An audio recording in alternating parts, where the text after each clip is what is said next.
We have started a series that I have framed Learning from the Masters, and we began on Easter, and I shared with you my understanding of Jesus as a teacher of consciousness, and certainly my elder brother, one of my teachers, not my only teacher, but probably the one I'm most familiar with, but not the only one. And then last week I shared with you teachings from the Buddha and tried to present a little bit of a way of looking at some of the beautiful concepts and teachings of Buddhism that can help us in our lives today. And so throughout this series, I'll be sharing with you those individuals, either living or not, that I still turn to for wisdom and guidance, and whose writings or ideas I think still stand the test of time.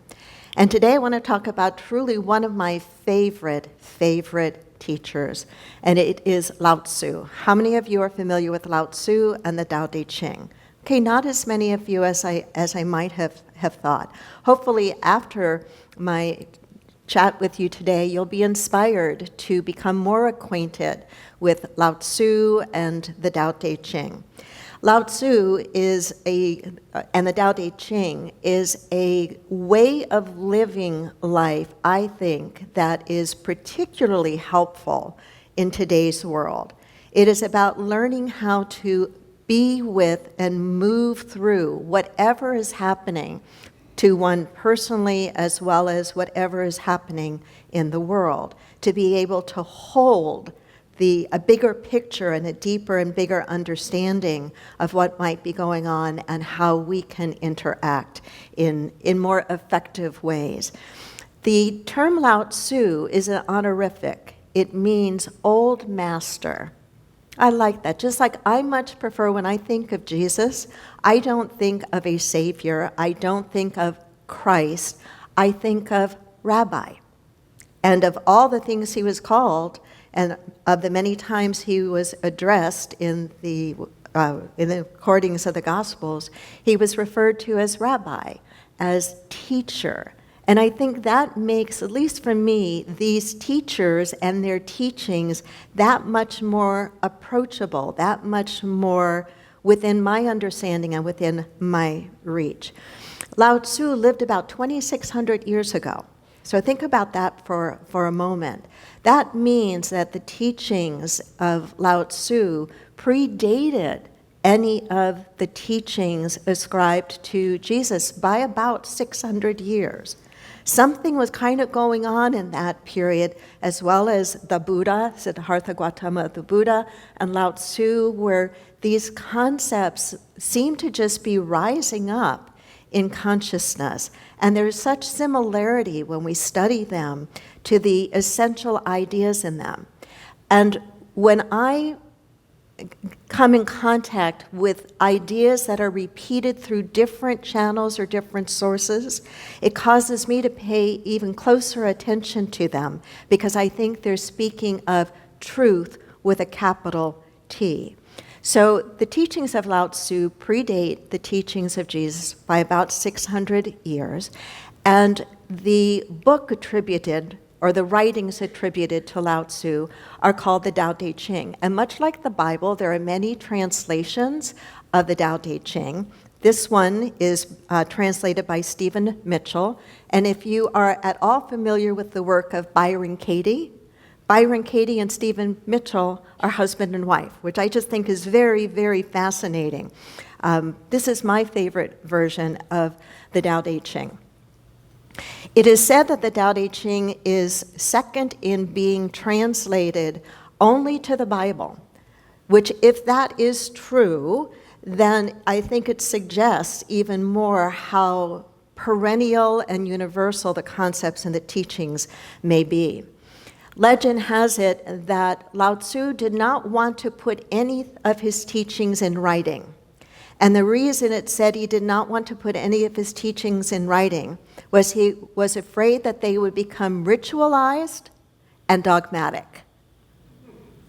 Yeah, let that settle in for just a moment. Many of us have probably left traditional forms of Christianity for that very reason, that they have become too ritualized for us, or too dogmatic and too rigid. And so they didn't work for us anymore. Lao Tzu didn't want that to happen, so he wasn't going to put anything in writing, and yet his teachings spread and people gravitated to them. And I think that is true of truth. When a teacher is speaking truth, people take it and understand it and try to work with it. Our own movement, the Unity movement, began because the Fillmores, the co-founders of Unity, came into some ideas and concepts that they used in their life to bring about physical healing, both for Myrtle Fillmore and for Charles Fillmore. And as they used the ideas that brought about physical healing in their bodies, people around them wanted to know, what are you doing? Because you're having results. And I think the same can be said of any true teacher. Their students are interested in what the teaching is, applying the teaching because they want to improve their lives. Is that not true, at least in part, of why we are here in Unity?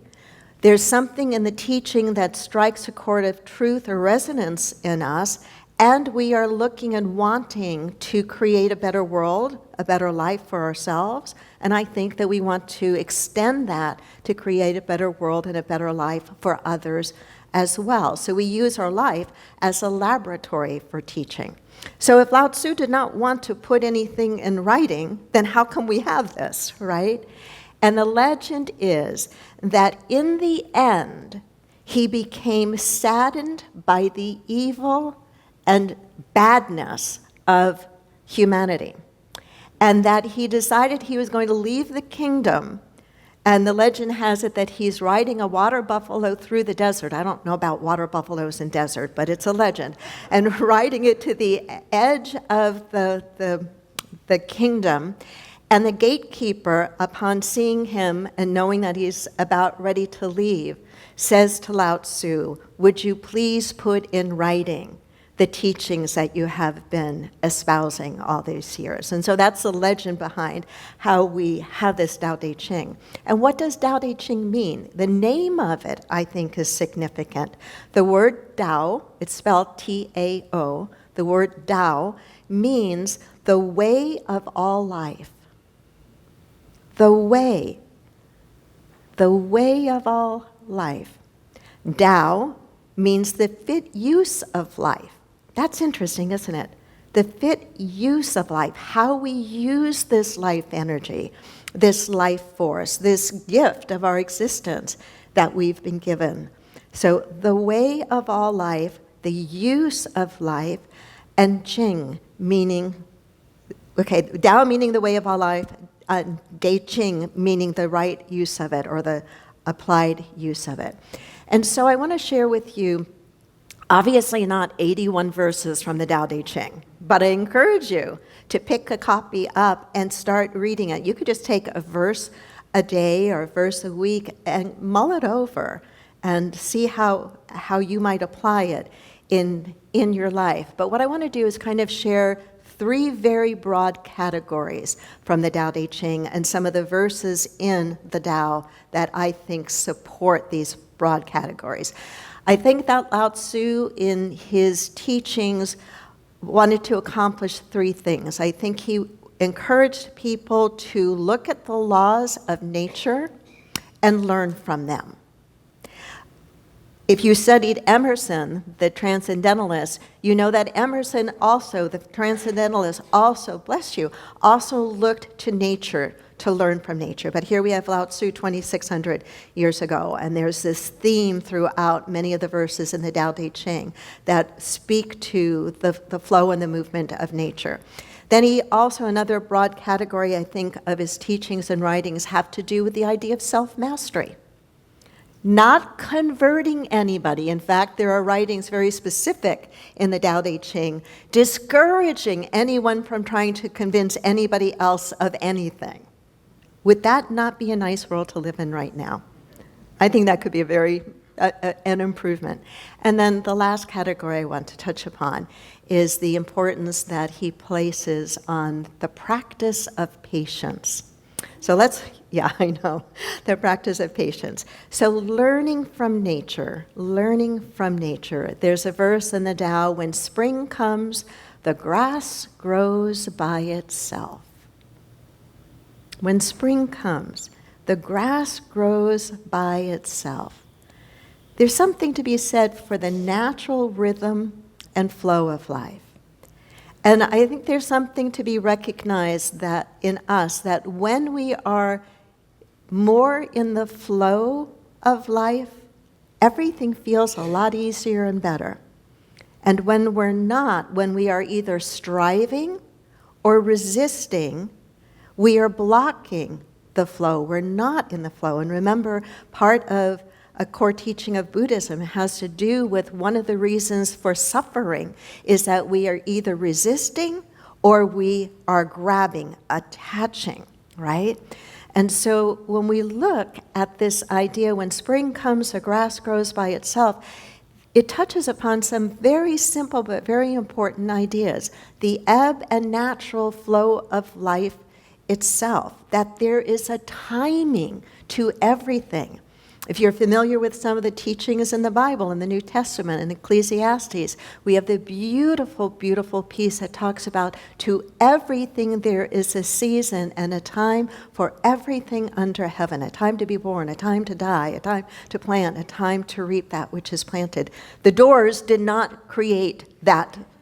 They pulled it right from Ecclesiastes. Some of us in this room are old enough to remember that song. But it is speaking to the natural rhythm and flow. And I bet if you look in your own life circumstances, you will find that the places that have been some of the most difficult for you, I know they have been for me, is when I've been either really resisting what's going on or trying to hold on and trying to force or push or manipulate my own timing for something. And I found that it's not only exhausting, it usually doesn't work. It usually doesn't work. It's like you don't go into your beautiful rose bush, and because the roses are in bud form and you want them partly bloomed, you don't go try to peel back the rose petals, do you? Maybe a child would, but why as adults do we not do that? You can talk to me. Because we know it's going to ruin it. We know that it has its own natural unfolding. When I have done infant christenings, we don't use water or baptism in unity, but we have our own symbols for doing things. And when I have done christenings, I always use rose petals. And I always talk about how this beautiful little child, born in original blessing, not in original sin, is like a rose, that its soul has its own fragrance, its own way of opening and blossoming that is unique to it. And as parents and guardians of that child, our job is not to force those petals open or to be like, the brother or sister's petals, but to nurture and support the unfolding of that individual child, of that individual soul. When spring comes, the grass grows by itself. There's a natural rhythm, a natural flow. Also, touching upon the lessons from nature, Lao Tzu has numerous verses or points in which he talks about what is strong and capable doesn't always look that way. What is strong and capable doesn't always look that way. Here's another verse. An ant on the move does more than a dozing ox. Right? Think of an ant, how tiny an ant is. Have you ever watched a stream of ants, at a picnic or something, and how busy they are, and they could take a crumb and, just move that thing along? A beautiful visual. An ant on the move does more than a dozing ox. What might he be suggesting? I think he might be suggesting don't be fooled by appearances. Don't be discouraged by, tiny incremental growth and change, that as long as there is some movement toward the right direction, that's powerful. Another verse, in the world, here we go again. In the world, there is nothing more submissive and weak than water. Yet for attacking that which is hard and strong, nothing can surpass it. Absolutely, positively true. Think of our beautiful, magnificent Grand Canyon. What carved that? Water. Water. Powerful. And what is water? It is non-resistant. It is not. I know how my house leans now.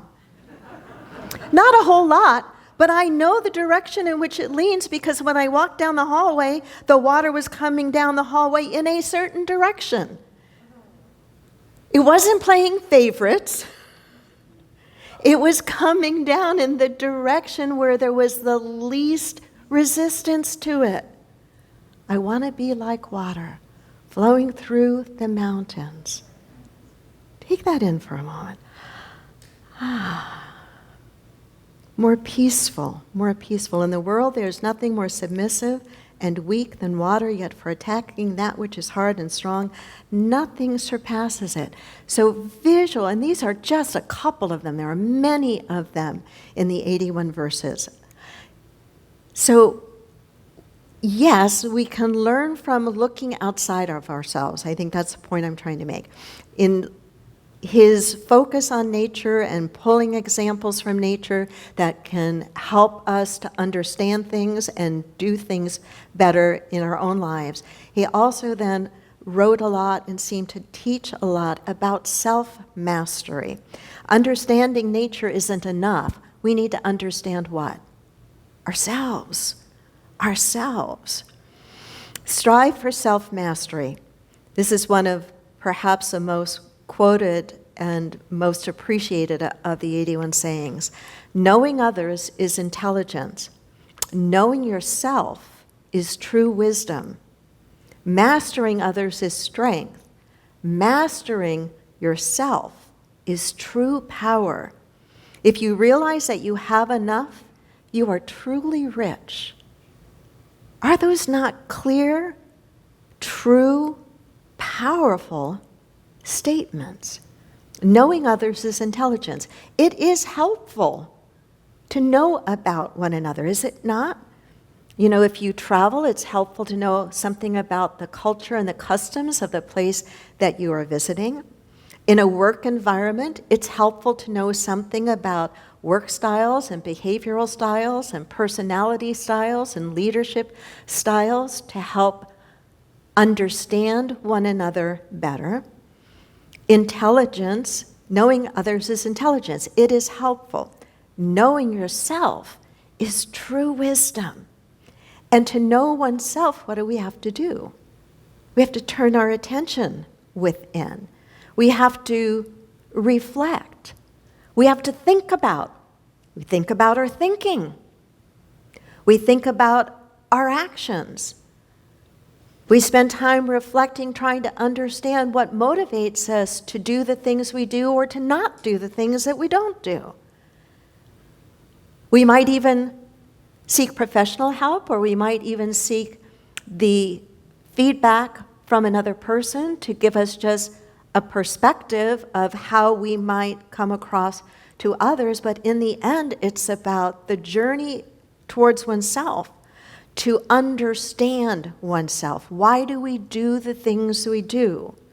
Whether they are helpful things or not helpful things. Because only when we can acknowledge and understand something do we equip ourselves with the ability to change it. If I don't know what my rough edges are, if I don't know anything about what my shadow is or the shadow work that I need to do is, if I am not willing to be vulnerable enough to look and patient enough to look and willing enough to look, then there's no way that I can change it. And if I can't change it, then the things that I don't like out here have very little chance of changing. We talk in metaphysics so much about the importance of consciousness, that what we hold in consciousness impacts the way we decide, the way we move, the energy we put out into the universe, and all of that results in an impact, has an effect. Knowing others is intelligence, knowing yourself is true wisdom. Mastering others is strength. Mastering yourself is true power. Not power over someone else, power over oneself. If you realize that you have enough, you are truly rich. Take that in for a moment. You realize you have enough, you are truly rich. Another in this area of self-mastery, be content with what you have. Rejoice in the way things are. That one can be hard sometimes. If the way things are not what we want them to be.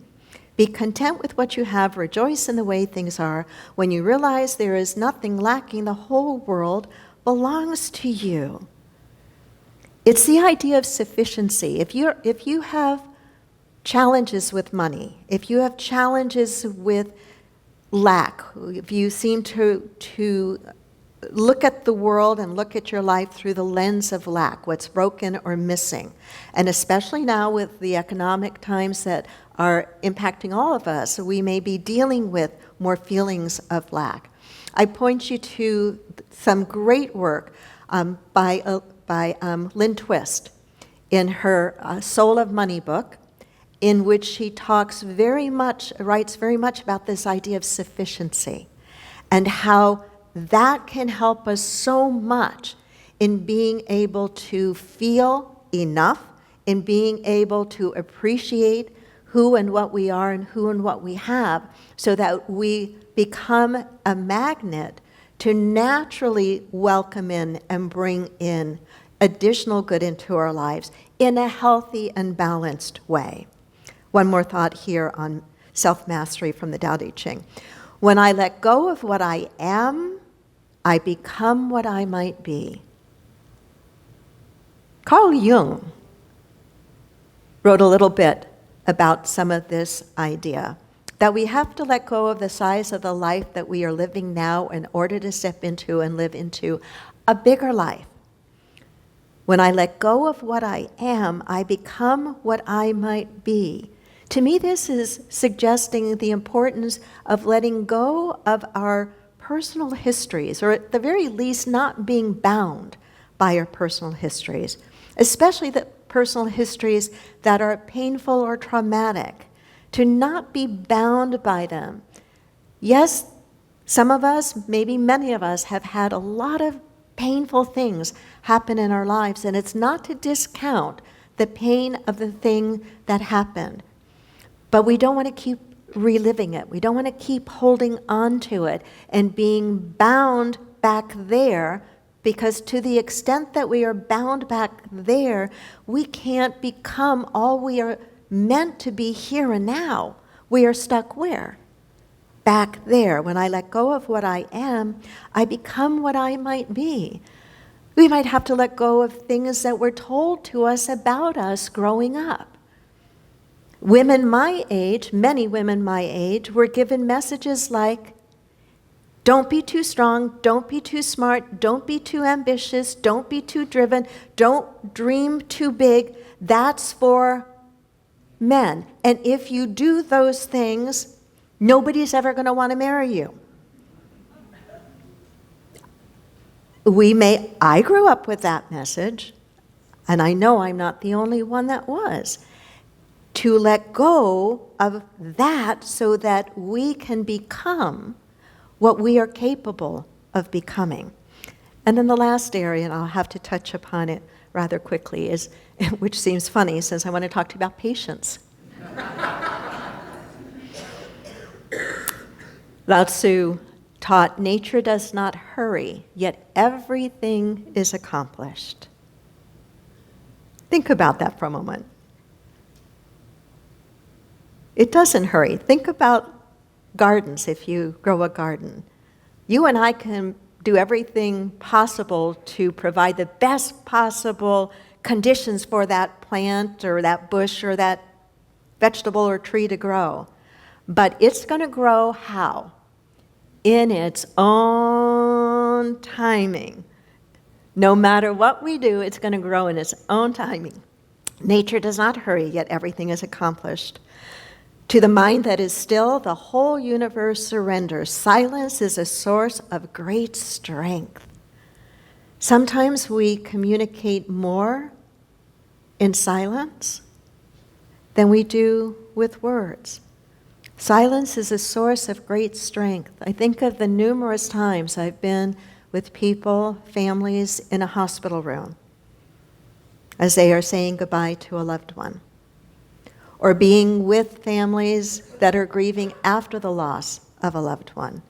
And even after a lot of years of ministry and a lot of practice, what I know is words usually are not what the person needs. But the silence of a clear heart, the silence of a genuine, caring heart, which every single one of us is capable of touching, speaks volumes and is powerful and is a source of strength. And I'll end with this last one. And now I'm going to give you two more. Bear with me, two more. I'll go through the announcements fast. Respond intelligently, even to unintelligent treatment. That's why I wanted to share that one. That's one we can really practice right now, right? No matter where we are and how we think about things in the world right now, respond intelligently even to unintelligent treatment. Would that require any of us to stretch and grow a little bit? I know it requires me to stretch and grow. It requires some patience. Respond intelligently even to unintelligent treatment. No tit for tat, no eye for an eye or tooth for a tooth. Mahatma Gandhi said an eye for an eye makes a whole world blind. Makes a whole world blind. And the last one's, all difficult things have their origin in that which is easy, and great things in that which is small. Do the difficult things while they are easy to do, the great things while they are small. A journey of 1,000 miles begins with a single step. Do the difficult things while they are easy, and do the great things while they are small. A journey of 1,000 miles begins with a single step. It's a lot easier to lose 2 or 3 pounds than it is to lose 20, right? Right? Do the things when they are easy.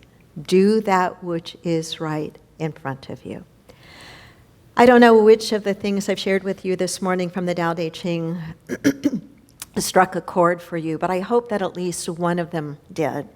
And I sincerely hope that you, even if you've read the Tao before and have a copy, pick it back up again and kind of flip through it and see if there's not wisdom in there that can really help you with whatever you're working through or dreaming of. And if you've never picked up the Tao Te Ching, I encourage you to do so. There's a tremendous amount of wisdom in there and no religious gunk. Namaste.